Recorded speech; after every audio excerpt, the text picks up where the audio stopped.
রঞ্জিত মল্লিক এমন একজন মানুষ, তাকে আমি খুবই শ্রদ্ধা করি, খুবই ভক্তি করি, এবং তার একটা অসম্ভব চার্মিং একটা স্ক্রিন প্রেজেন্স রয়েছে।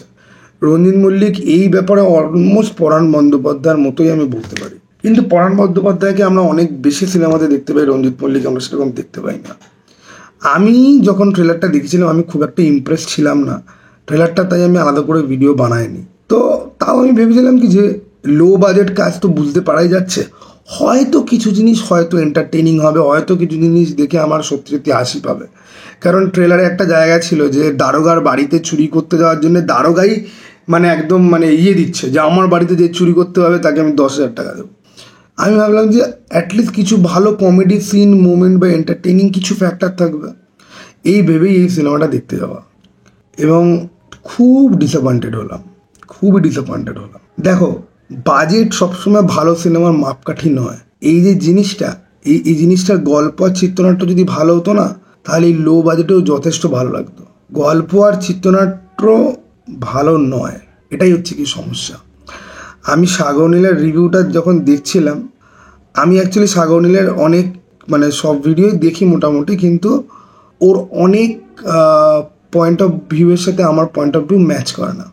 এবং আমি ভাবছিলাম যে ও যখন বাজে লেগেছে যখন বলছে, আমার হয়তো ভালো লাগলেও লাগতে পারে, ওকে, কিন্তু না, বাজেই লাগলো।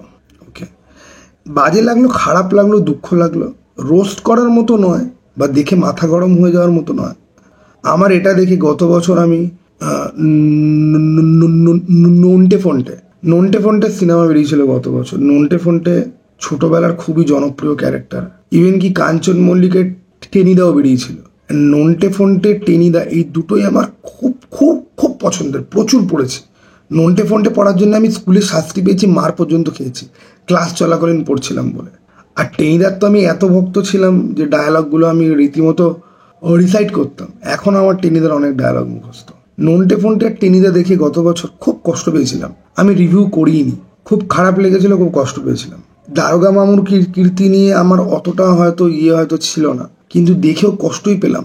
এই তিনটে সিনেমারই একটা কমন কি জিনিস জানো তো, এগুলো থেকে কিন্তু কেউ এক্সপেক্ট করছিল না যে বিশাল বাজেটের কিছু থাকবে, বিশাল কিছু, খুব সাধারণ জিনিসই কিন্তু মানুষ এক্সপেক্ট করতে যাচ্ছিল। মানুষ এটা এক্সপেক্ট করে যাচ্ছিল যে আমাকে হাসাতে সক্ষম হবে, অ্যাটলিস্ট কিছু এন্টারটেনমেন্ট প্রোভাইড করতে পারবে, অ্যাটলিস্ট চরিত্রগুলো ভালো লাগবে, কিন্তু সেটা হয় না, সেটা কোথাও গিয়ে হয় না। তাই আমার বেশ খারাপ লাগলো।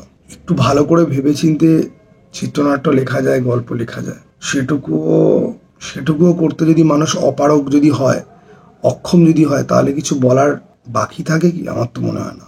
এনিওয়ে, চলো টাটা, বাই।